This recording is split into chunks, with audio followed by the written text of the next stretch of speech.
In 1989, when I was still a young student of clarinet, I was struck by the New Year's concert in Vienna conducted by Carlos Kleiber. Starting from that moment, I dreamed of becoming a conductor too. I wanted to inspire musicians with the same kind of energy, joy, and charisma. That concert probably changed my life and my vision of music.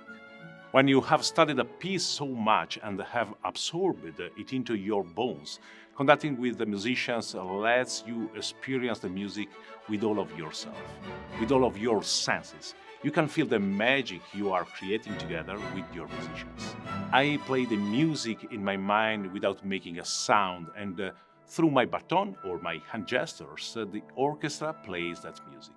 My musicians in that moment are creating the magic of the sound. A conductor studies the score with all the orchestral parts together to see a complete picture of the piece.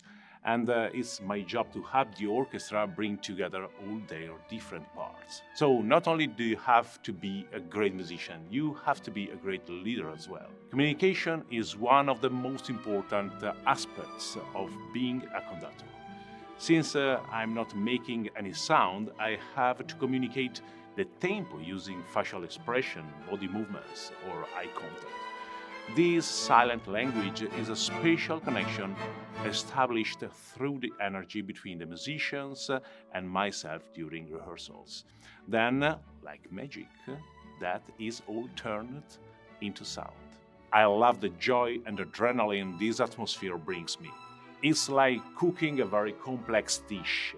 You begin with these ingredients that are of the very best quality on their own, but they transform completely when combined. Everything must be just right to bring out each ingredient's flavors. And then, in the end, the conductor has to add in his secret ingredient to make that dish unique. The most important part of my job as a conductor is to study, and study. But what's even more important is to be curious.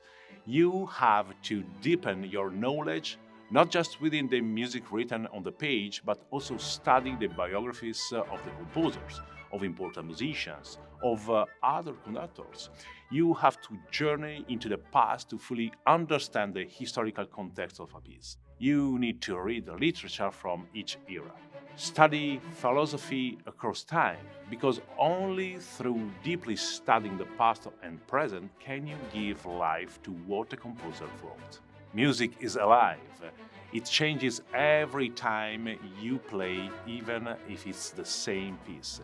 It is influenced by our emotions and mood. It changes based on the energy of the audience. Once you play a piece, it will never be played exactly the same way again. The magic of music is that you can't see it, you can't touch it, you can't breathe it, you can only experience it. And it can change your life.